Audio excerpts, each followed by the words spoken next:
You're about to take action with Travis Otto, the only podcast that turns your goals into your reality. Welcome to What's Your Goal? I don't know why, but it's always just kind of like one of those things. I just gotta like take a deep breath and just go like, because I'm always nervous to do this for some reason, and it's just me sitting here. But I know that you're listening, and so it's just like, gets in your head a little bit. But anyway, so today on today's podcast, so what's your goal? All right, first of all, welcome to So What's Your Goal? Welcome to So What's Your Goal? My name is Travis Otto. I'm your host. And today in the studio, we're going to be talking about your health. So this is the third episode. For those of you who know me or who may not know me, my name is Travis Otto, and I am an entrepreneur. I am, I was a former fat kid at one point in time in my life. And so there's a few parts of my life that I've been spending a lot of time over the last several years just really focusing on and trying to dedicate the hours and learn the knowledge and just practice. And that is my health, my relationships, and my money. I've been focusing on those three things. And so today we're going to be talking about your health. And for me, I was a former fat kid. And I always say I was a former something because, I used to be and now I'm not. And I used to be and now I am, what it is. So last podcast talked about money. This one we're talking about health. And so today on the topic of health, we are going to dive right into one thing that's super, super important that every single person who's listening to this podcast fully needs to be invested in more than probably any other aspect, because all three things, in my belief, they're all related: your money, your health, and your relationships. And I say this every time, but if you have more money, you can improve your health. If you have, more health or better health, you can improve your money. And if you have better health, you can improve your relationships. You have better relationships, you can improve your money, you can improve your health. So they're all three connected together, and you have to have all three to be successful. And you have to have all three really to hit your goal. Whatever your goal is, it's going to involve one of those three things, and you need one of those three things to get you there. So on the next podcast, we're going to be talking about relationships and how to leverage those and how to build those. But on this one, we're talking just about health. So there's one thing that you do that you want to procrastinate. I would say just about everything else in life you should get done right away, and you don't want to procrastinate those things. But there's one thing that every single person on this planet, there's billions of us, there's one thing that you want to procrastinate, and that's death. You want to be the slowest getting there, and you want to be the last one to go. You know what I mean? So we're all fighting in this battle to try to procrastinate the inevitable. We have to do it. And it's not one of those things, well, since you have to do it, you might as well get it done. No. With death, it's one of those things, well, since you got to do it, you might as well take as long as you possibly can to get there, because it's coming no matter what. So you might as well enjoy the ride, make a shit ton of money, have a lot of friends, build relationships, and be the healthiest person that you can be. So that way you can procrastinate death for as long as you possibly can. While at the same time, in my belief, you got to embrace it. It's going to happen, so you got to embrace it to a degree. But at the same time, let's focus on not dying, and let's focus on procrastinating that shit for as long as we possibly can, because it's fun, and I want you here, and I need you as a listener. So, don't die on me. So this podcast is exclusively today about helping you procrastinate your inevitable death. So I mean, when I say I was a former fat kid, I mean I was fat as a kid, and it was always something that weighed heavily on my self-esteem, because if you're overweight, I mean, it does impact your self-esteem and how you feel about yourself and the people that you hang out with and the activities that you do and the relationships that you have, whether it be male or female, whether you're a boy or a girl and you're looking for guys or girls or both or whatever. Your level of attractiveness is most likely going to affect who your potential mate is. It's going to affect what jobs you could get. It's going to affect, whether or not you're first or last picked on, the basketball team. I mean, it's going to affect a lot of things. And so I feel like I went through a lot of that stuff as a kid, being an overweight, chubby kid, and it took a toll on me mentally. And so, I cared, and then I kind of grew up, and I, skinnied out a little bit throughout high school. And then I started drinking and partying and doing all the junk food and eating like shit throughout my entire 20s. And then I got fat again, and I was like, well, I don't want to be fat. You know what I want to do? I want to be healthy. And so now I've dedicated the last few years of my life towards improving my health, and I've changed my mind over how I think about things, over the things I eat, consume, do, the people I hang out with. I've changed my mind on a lot of topics because I want to prolong my life. I want it to be a long life. I want it to be a healthy one. And so I want that to be something for you too. So if you happen to have a common goal like I do, and you want to be healthy and you want to get in shape, then this is going to be a good episode for you. So if you are still drinking, you're still smoking, by all means, like, I totally get it. And you don't have to stop, but you definitely should consider limiting it, to some degree, because sooner or later it's going to catch up with you, and you're going to feel like shit, and you're not going to be able to hit your goals. And to be honest with you, if you're listening to this podcast, you're probably not one of these people who are doing this, or maybe you still do, and you just need someone to yell at you and just be like, yo, cut the shit out. You need to grow the hell up. It's time to invest in your health so you can get a little bit more wealth.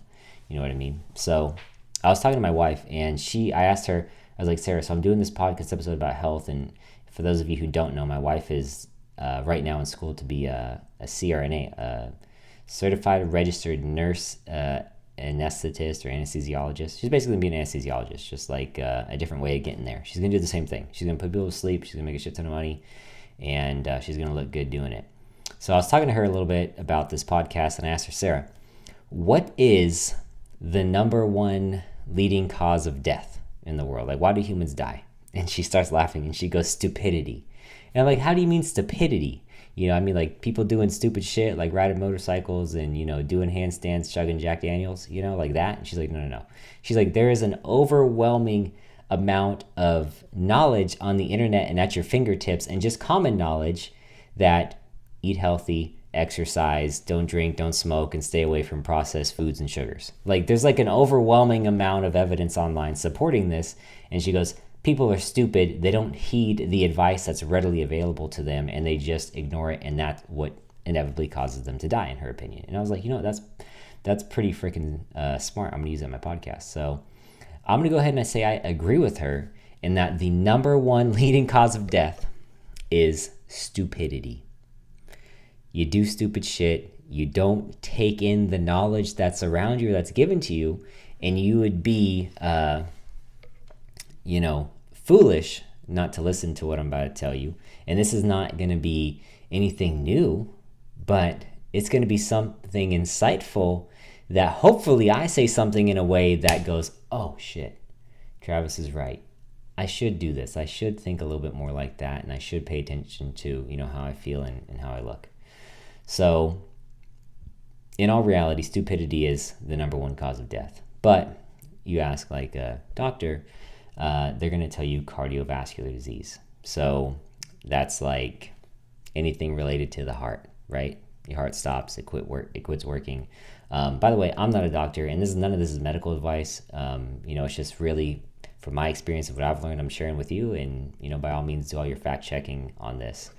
But from what I've seen and what I've read on and what I've heard, because I literally live with a soon-to-be doctor, is that cardiovascular disease, you go online, you look it up, high blood pressure, which is basically caused by bad no exercise, a poor diet, processed foods, sugars, whatever. High blood pressure, too much salt, it can cause high blood pressure. There's lots of things that can cause high blood pressure, and that's part of cardiovascular disease. Stenosis, which is the process where it is the narrowing of the vessels that causes, like blood flow to be decreased to the heart, which is like the precursor to a heart attack. So everything to do with your heart. That's the number one leading cause of death is heart disease, cardiovascular disease. There's a ton of bucket list things that fall underneath that category, but number one cause of death is cardiovascular disease. So how do we prevent the number one cause of death? Well, I'm glad that you asked. Let's talk a little bit about body fat, all right? Because that's going to lead to it. If you're overweight and you're fat, it's not good for you. There's no way around it. Like, you can, if you're comfortable in your body, that's great. Good for you. If you're comfortable in your body and your body fat is, over 30% and you're a female, you are obese, you're overweight, and you are unhealthy. It's just a fact. And if you stay overweight and you stay obese, you're going to die sooner. And the whole point of this podcast is to help you not die sooner, is to procrastinate your death. That's what we're trying to do in this episode, is to help you procrastinate that. So if you're a woman, you want a body fat anywhere between 25 to 30%. If you're a man, you want it between 18 and 23. And I know at my heaviest, I was like over 25%, something like that. So I was overweight, I was fat. And now I'm sitting at like 13, which was, I just took a test not long ago. So I don't know how accurate it is, but somewhere between 13 and 15, somewhere around there. So long story short, I've gotten my body fat down. That's the moral of the story. From where I was overweight and I was fat. And I feel a whole lot better. I have a lot more energy. I feel more clear-minded. Like, I just feel better about myself. I look in the mirror and go, damn, that dude looks good. You know what I'm saying? But some people think that they look good fat, and that's cool. I'm not going to body shame you over thinking that you look good fat, because whatever. But I will tell you this, is that if you're fat, you're unhealthy, and if you're unhealthy, you're going to die sooner. And I'm trying to help you not die sooner. That's the whole point of this thing. So what I want you to start thinking of, so ways to prevent cardiovascular disease, I want you to start thinking of it like this, is that eating healthy is just what you do.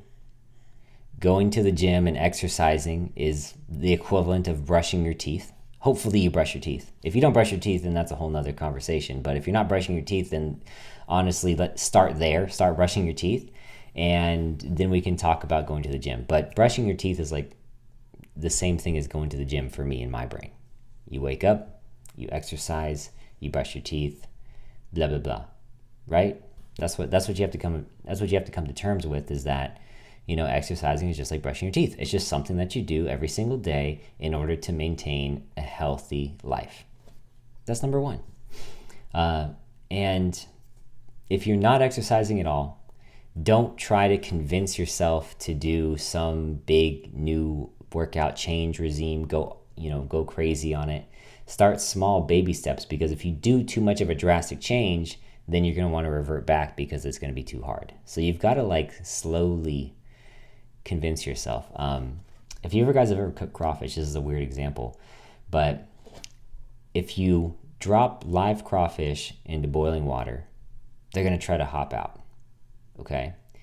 If you put crawfish into just room temperature water and you turn the heat on and you slowly bring them to a boil, they'll stay in there the whole time and they'll eventually just boil and you cook and eat them.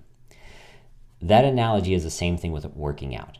Okay? If you go all in and you just say, fuck it, tomorrow's, it's Monday and it's the first of the month, I'm going all into the gym, I'm cutting out everything out of my diet, I'm going cold turkey. Well, guess what? You're going to go all in on that and you're going to hate it and you're going to want to quit and revert back to your old ways, okay? You're going to want to hop out of the boiling water. So my advice to you would be, take baby steps into it. It's Monday morning. Hey, you know what I'm going to do tomorrow? I haven't worked out in 3 months. So you know what I'm going to do? It's Monday morning. I'm just going to go for a walk around the neighborhood. Or Monday morning, I'm just going to go to the gym. I'm going to work out for 15 minutes. If I hit 15 minutes at the gym, perfect, slam dunk. The next morning, you try to hit 20. The next morning, you try to hit 30. And then keep at 30 for a week, and then move on and progressively build up. You don't have to go all in, okay? But the easiest way to trick yourself into working out is associate it with the habit that you already do right now. So, for example, if the first thing you do when you wake up, you brush your teeth, and then you go downstairs and you make a bowl of oatmeal. Well, after your bowl of oatmeal, sit down and, do 20 push-ups, go to the gym, do some sort of physical exercise to get yourself pumping and going for the day, so that way you can slowly ease into an exercise routine. That's what I'd want you to do. Another thing to think about too, guys, and this is kind of weird, but over time, okay, your body is going to like shrink, right? And it's just like pulling and pushing on you to shrink and shrivel up into this tiny little thing. And part of what you want to do is you want to stretch that as much as you possibly can. So stretching is a big thing. So like over time, old people, they shrink in size, they hunch over, they get down, they look like this eventually. Stretching is a part of standing upright, keeping in positive, movement and shape and health. It's all about that. So if you're not stretching, that's another thing you start doing. If you're not exercising at all, start with stretching. Start with stretching for, 2 minutes a day, 5 minutes a day, something like that. Start small, baby steps. So enough about that. That's like kind of common sense shit, but I want to talk to you guys about the next thing about your health, because there's a lot of aspects to your health. And one of my favorite things to talk about is mental health, because I could go on and on and on about mental health, because I have so much anxiety for like no reason, which I've taken some tests and have learned what these reasons are that are causing a lot of anxiety. And it's like genetic, and, I'll get into that a little bit later, but there's lots of things with your mental health and with your mindset, okay? Because in the United States, I don't know if you knew this, but 50% of people in the United States will be diagnosed with some sort of mental health illness, whether that is anxiety, PTSD, bipolar disorder, OCD, ADHD. Like, you're going to have some sort of mental disorder. 1 out of 2 people are going to have something. I think everybody has anxiety. There's just different levels to that, but part of, eating right, exercising, and, staying healthy and procrastinating your death is your mental health. And you've got to pay just as much attention to that as you do to your physical health and what you're eating and what you're smoking, what you're drinking. You got to make sure you pay attention to that stuff. It's going to catch up with you.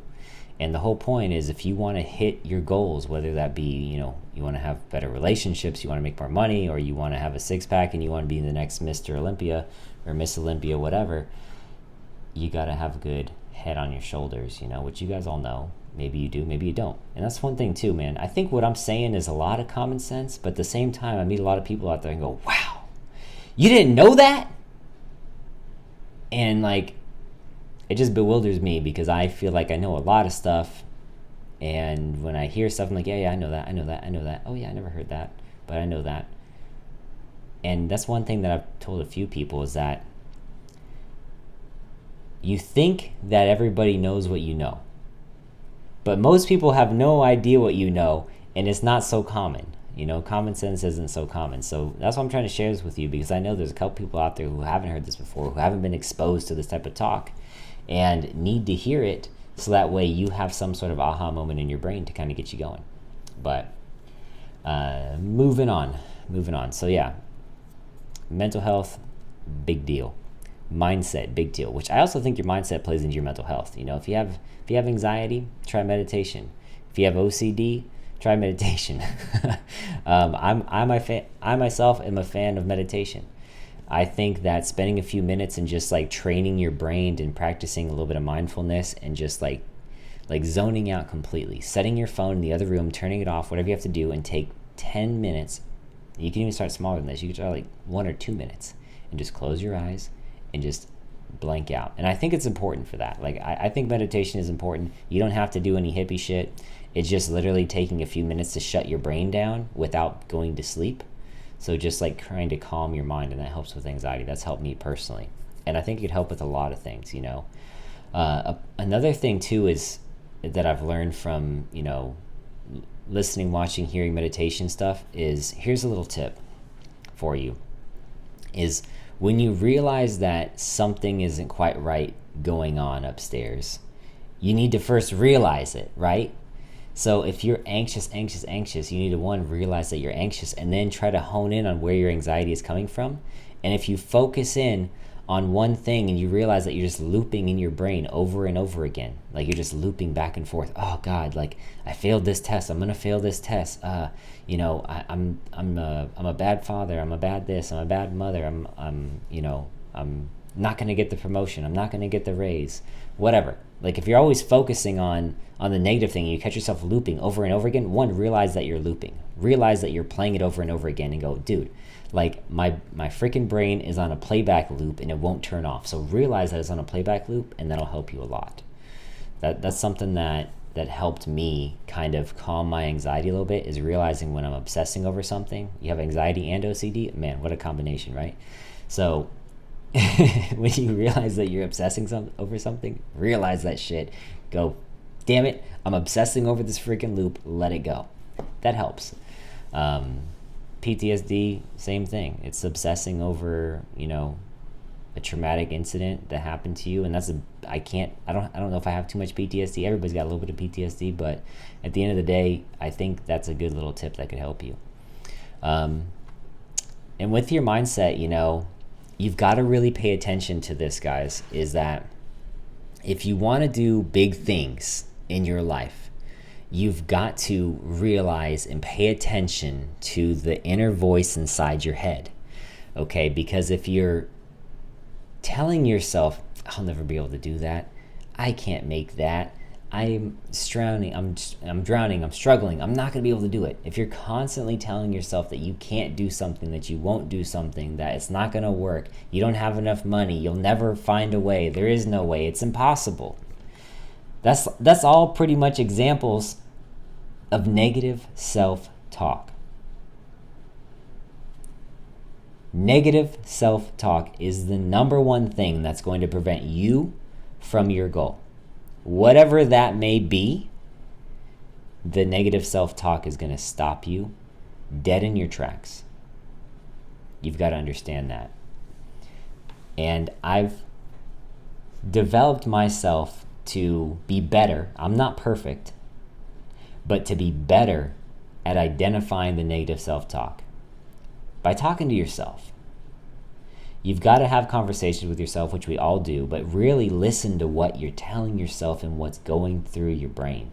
This is a very important area of your body, and everything that determines everything that's ever existed about you and will exist, and all your experiences are all going to happen right up here. And you're going to experience them through these eyes and this brain. So making sure that what you're saying inside your brain is the right things is more important than anything else, because this is going to change everything for you. If you can master this in here, this will change everything for you. Your brain is everything. Your negative self-talk is everything. You've got to identify. And this is the first step to any problem that you're having. You've got to, one, identify that there's a problem. Okay? Once you realize there's a problem and you've identified it and pinpointed it, then you can begin to work on the problem. So realizing that negative self-talk and staying positive. Another hard thing to do. Again, I'm not perfect at it, but I'm developing it, and I try to tell myself only positive things. Like, okay, like you missed this goal last month, but this month it's unacceptable that you miss it again. You didn't do this or that or the other. You've got to always just flip it onto the positive. Like if your car breaks down, well, I guess it could have been worse. It could have cost me more. If you broke your leg, well, at least you didn't break both. Oh, you're hungry because you don't have any money? Well, at least, you have your health. Maybe not, if you're hungry, you don't have any money, then you probably need to do something about that, but my point is that there's always a positive way to look at things.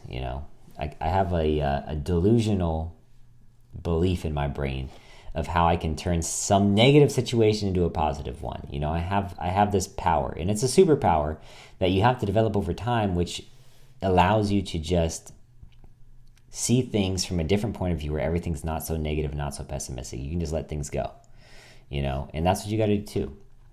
Another thing that people do is they live in fear, and they live in like a sense that they have a lack of things. You've got to really focus on having an abundance of things. Like, do you have a lot of joy in your life? Yes, you have an abundance of joy in your life.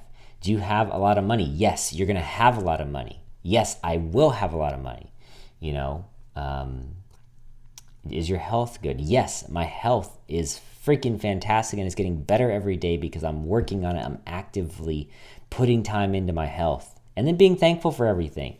That's another big thing too, guys. And I learned this from Bradley and a bunch of other entrepreneurs that I've listened to over the years, and is just waking up in the morning and just the first thing that you think of.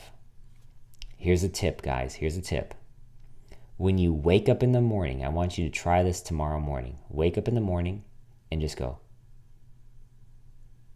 holy shit, I made it again. I'm a lucky son of a bitch because I made it another day. Okay, here's a little thing. Think about this.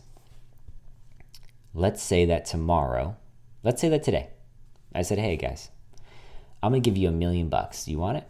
Sure. All right, here's $1 million. You take it, right? No strings attached. Perfect. Now, I switch things up on you. Now I'm gonna tell you, hey guys, here's $1 million, but tomorrow you don't get to wake up. Do you take it then?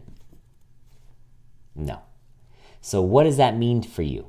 That means that every single morning that you wake up is worth $1 million, okay? It's the $1 million morning, guys, and it's something to appreciate and have gratitude, because even if you're, in jail, you're in prison, you've lost your license, you've lost your job, your spouse just died, you've had some traumatic event in your life, you still have your breath, and you still have your body, and you still have, your spirit. It's still here with you right now. And you can take that and you can lay down and die, or you can take that and you can stand up and be appreciative that you have one more day on this planet, because you never know how many you're going to get, and eventually you're going to die. But you have one more day on this planet to make a difference.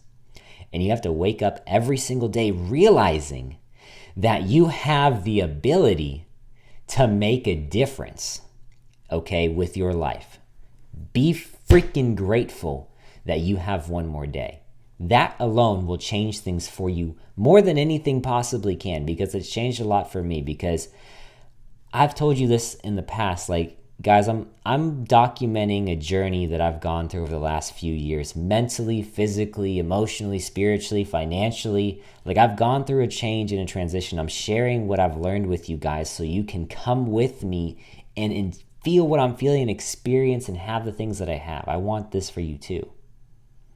Okay, because I wake up every single day now, and every single day is a great day. I haven't had a bad day since I quit my job. My days are good every single day. When I first quit my job, I didn't have any money. But guess what? It was an opportunity for me to go make money. Now I have money. Now it's just whatever the hell I feel like doing. Now if I want to focus on making more money because I do want bigger, nicer, better things, now I just focus on having bigger, nicer, better things, doing more fun stuff, having more fun experiences. Like, my life is freaking great. And I wake up every day and I remember this, and I remember how great I feel. And I want you guys to be able to have this too, because it's the best feeling in the world, waking up and just feeling great and grateful and gratitude and just enjoying everything that you have. And if you don't have that, then I want to help you develop that and get to that level. And part of that is being thankful,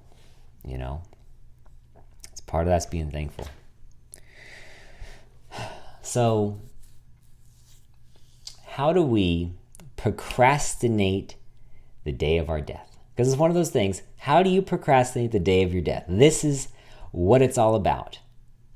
Well, you can exercise daily, which we talked about, and you can get into a routine. Now, that is something that we haven't talked about. But getting into a routine, think of it like this. Your body loves routine. It does the same thing every day. You wake up, you sleep, you eat, you go to the bathroom, you brush your teeth. It loves routine. Your body gets used to things. If you go to sleep at the same time every single night and you wake up at the same time every single day, you never need an alarm clock because your body knows to get up. Versus if you're all over the place, your body never knows what the hell's going on and it can't tell up from down or left from right. So getting into a routine is going to help your body know that, hey, I have to wake up tomorrow. Hey, I have to wake up tomorrow. Hey, I have to wake up tomorrow. Hey, I got to wake up tomorrow. And over and over and over again. It's going to help get you into a position where you're optimizing your life to be the biggest procrastinator of death possible is getting into a good routine. Eating healthy. We talked about that. A good way to eat healthy, guys, if you don't know how, is counting your macros. And that's simply looking at the back of the food labels that you eat. You're going, oh shit, what is this? Oh, it's got 100 calories. Oh, well, there's 100 calories. It's got 10 grams of fat and 15 grams of protein and 20 carbs. You know, like you're counting fats, proteins, and carbs and calories. You're counting 4 numbers. You guys can count up to 4. That's 1, 2, 3, 4 things. You look at how much everything is and you write it down, or you open up an app and you put it into the app and you count your macros. That's how you eat healthy. You just basically go online, look up macro calculator. It'll tell you, you know, what macros to eat, and you follow those to a T, and then you'll either lose weight or gain muscle or lose muscle, or you'll gain fat, lose fat, whatever. But it's super simple. Eating healthy is easy. It's just you have to have dedication to it, and you have to just want it really badly. And if you don't want it really badly, then it's not going to happen for you. You know, obviously you don't have to get that crazy. You can still eat healthy without doing that. You can just avoid, you know, anything really processed, any added sugars, Starbucks, McDonald's, fast food, late night drunk meals. I've had 1,000 of those. Avoid all the late night drunk meals. Avoid eating, you know, at least 2 or 3 hours before bedtime. These are all good practices, you know, for eating healthy. And this is stuff that you know, but this is stuff that you're probably not doing because I just don't do it for whatever freaking reason. I don't know why you don't do it. I know why I didn't do it. It's because I was having fun being a fat ass. And I got tired of being a fat ass, and I was like, you know what? I want to be a badass. So I wanted to take the fat ass, and I want to turn the fat ass into a badass, and that's who I'm becoming now. I'm becoming the fucking badass. And I want you to become the badass with me, because being the fat ass is not that fun. So it's fun, but it's not really that fun, because the views get way better. The better looking, the better badass you get better views. You get badass views. Fat boy views is just not that fun, man. I'm just telling you. But anyway, what else do you gotta avoid? Smoking. We all know smoking is bad for you. Don't smoke, or do. I don't care. But if you want to get healthier, maybe you should quit smoking. You'd have more lung capacity to run at the gym. If you're okay. Here's the thing. If you got those stupid Juul pods, the vape pods that everybody's puffing and smoking on, those things are hard to kick, man. And what I would do is, if you're vaping those things on a daily basis, you've got to either reverse the nicotine down. If you're smoking at like a 5 nicotine, you got to go down to like 0. You got to try working it backwards. Or you got to throw that shit away and avoid it like the plague. You got to go through your drawers, empty all those fucking things out, throw them out the window, realize that they're bad for you, they're hurting your health, and forget about them. Like it's easier said than done. But you also have to realize that when are you smoking? Because you've now developed a habit with this little Juul thing, this little pod, whatever these things, these little vapes, with your vape that you have, you've developed a habit around certain activities that you do that you start vaping. Maybe you are the kind of person who vapes in the car while they drive. You vape on the way to work. Puff, puff, puff. Well, guess what? Throw away your fucking vape, and then you don't have a vape in your car anymore. Don't get another one. Now you don't have to worry about it. Okay? Maybe you're one of the people who vapes when they drink. Quit drinking. Because drinking and vaping go hand in hand. Well, if you have to do one and you can't do one without the other, then you got to get rid of the one. So get rid of the vape. Or get rid of the drinking. You got to do away with both, you know. But that's hard too. But it's not going to be easy. You just have to really want it. And that's the point, guys. And like, I used to vape. I had vapes all the time. I used to vape. I used to smoke hookah. I used to drink all the damn time. And I just got tired of it because I felt like shit. And I got tired of feeling like shit. And I got tired of feeling like a fat ass. And I wanted to be a badass. You know, my paychecks were small and my waist was large. Now I've got a small waist and a large paycheck. You know what I'm saying? So that's what it's all about. Getting a little bit more technical. What can you do scientifically to make sure that you stay in optimized, healthy condition? Well, here's an exercise that I did personally. I follow this dude named Gary Brecka, and he works for 10X Health, who Grant Cardone bought. 10X, baby. 10X cash flow, baby. But yeah, man, they bought this company called 10X Health, and what they do is they're kind of like, I refer to them as like a regenerative living type thing. Regenerative medicine, something like that. Basically, it's medicine. It's like preemptive medicine, like shit that you do so that way you don't get old, and that helps you prevent yourself from dying. I want to start this kind of stuff at like a younger age and paying attention to my health, so that way I can be and utilize all the technologies that we have right now. Because mind you, let's look back, guys, about 100 years ago, like in the 1900s, early 1900s. The average age of a human before you died, you would live up to an age of maybe like in your 40s. Okay, 41 or 42 was the average age of a person when they died. 40s. Okay, now we're up into the 70. I think we're 76 as of 2 years ago, and then we dropped to 74 this year. So probably had something to do with COVID. I don't know, but I'll tell you what happened with the 2020 flu was it affected heavily people who were out of shape and overweight. Funny enough, and the people, generally speaking, from what I saw, if you were in better shape than most, then it didn't affect you nearly as badly, unless you had some other underlying condition. But the point is that being in good shape pays dividends, man. And so I'm trying to take that average age and increase it. I want to increase my average age. I don't want to die at 41, and I don't want to die at 76. I want to die at 106. You know what I mean? But I want to be fully competent and alive and happy living that old. You know what I mean? But anyway, what I did was 2 things, 3 things, 4 things, 5 things. I don't know. I'll tell you what I did by step. So number 1, I went to 10X Health and I got blood work done. So took a few vials of blood from me and sent them off to a lab, and they tested all my hormone levels, all my, cholesterol, everything, blood sugars, everything. They tested like 30, 40 different things. I can't name them to you all because I'm not a freaking doctor. I don't know my shit. But my wife is going to be a doctor, and she helps me with this shit, And essentially, there's ranges for all of these levels, Cholesterol for a human should be this range. Testosterone for a human should be, between 0 and, but it should be between 100 and 1,000. And, estrogen and all these different, hormones and nutrients and levels and all that kind of shit in your blood. And you have this average that somebody made up that says, okay, if you're in this range, then you're normal. And if you're out of this range, then you're abnormal. And if you're below this range, then you're really abnormal, So there's different ranges for all these different, features in your blood or, indicators in your blood.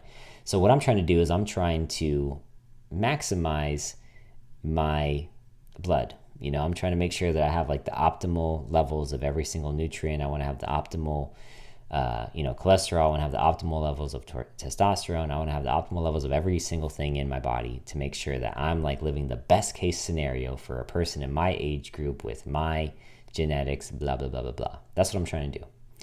I'd highly recommend you guys do that, because paying attention to your blood work, if you look at everybody who's got any money, Grant Cardone, Dan Bilzerian, those are just 2 people that I follow that I've seen pay really close attention to their blood work and make sure that their levels are where they need to be, so that way they're living a superhuman lifestyle where they're at the optimal range of all of these values.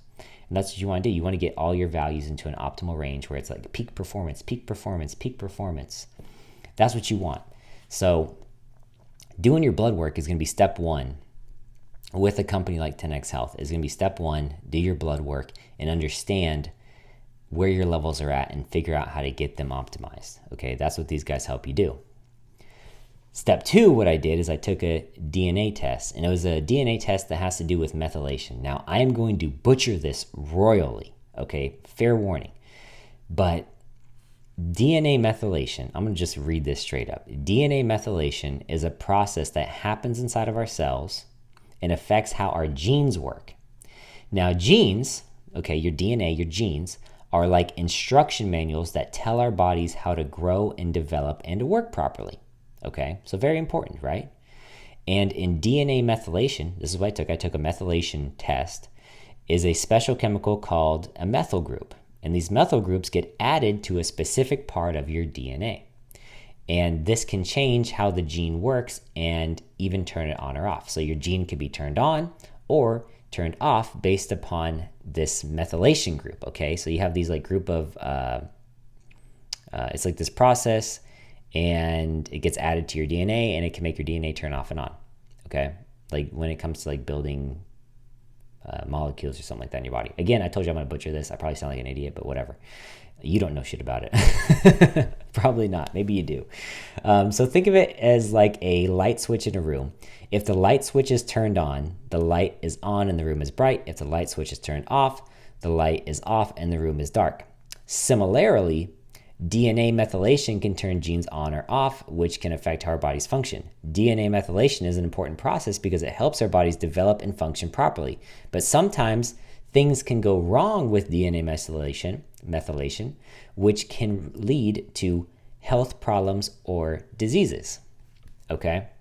Scientists are studying DNA methylation to learn more about how it works and how we can use this information to help people who are sick. So, long story short, that's what it does, if you caught any of that. But there's these methyl groups in your body, and they tell your body essentially how to process shit. Well, I took the DNA test, and there's certain, methylation structures or DNA structures that are broken in my system. And this is something that can affect your anxiety, which is something that I have. So it's like your body's not able to get like proper nutrients to make your cells work a certain way to reduce your anxiety levels, so on and so forth, something like that. Long story short is you take this DNA test to understand and see if you have anything in your body that makes you more susceptible to certain health problems or conditions or issues. And if you do, then you can identify those. Number one, solving any problem is identifying and then treating the cause of the problems, not the symptoms. Because if you treat the causes, then you can prevent the symptoms from even happening. You don't want to prevent the symptoms while the cause is still happening, right?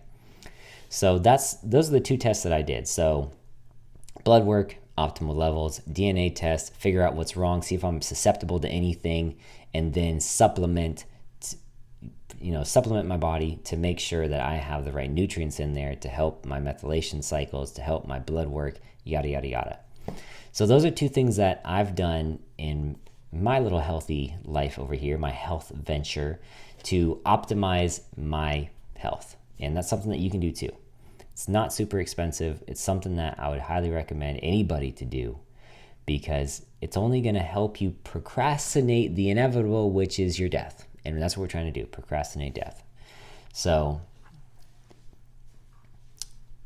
I'm going to wrap this up really quick. But as always, you have your one actionable task.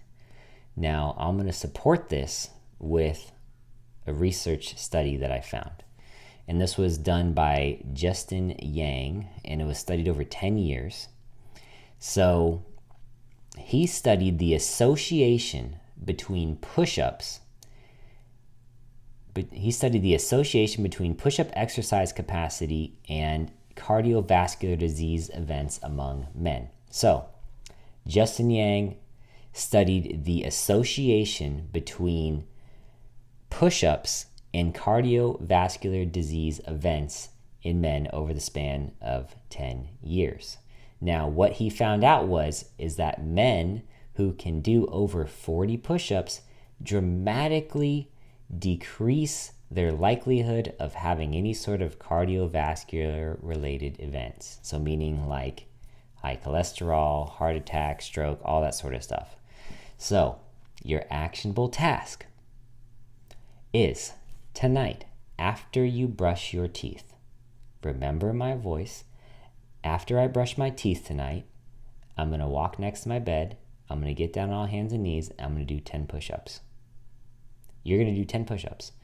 And every night, you're going to add one more push-up to it. So tomorrow night, you're going to try to do 11. The next night, you're going to do 12, and so on and so forth, until you can get to 40 push-ups in one go. And do it right before you go to bed. Or if you don't want to do it before you go to bed, in the morning when you wake up and after you brush your teeth, walk over a few steps, get down on all hands and knees, and do 10 push-ups. Do it every single day. And that right there is going to help you procrastinate your death, my friends. I literally just helped you with that. I gave you a way to live longer. So do push-ups, you'll live longer. There's research articles to prove it. There's Dr. Justin Yang. Anyways, guys, I appreciate you listening in, and that is the end of the podcast for today. your next episode, we're going to be talking more about relationships. Anyways, if you guys do not already follow me, check me out on Instagram, Spotify, social media at Real Travis Audio, OTTO. That's Real, and then Travis, and then OTTO. You can find me on YouTube, Instagram, TikTok, LinkedIn, Facebook, all the social media platforms. Wherever you want to find me at Real Travis Auto. And if you guys could, please do me one favor, the biggest favor that you could do for me. Share this podcast episode on your story, on your Facebook, on your Instagram, wherever you want to share it to. Share it for me, please. And I'm going to ask you this one last thing too. Tell one person about it, whether you loved it or you hated it. Tell one person about it. Thanks, guys. Appreciate you so much.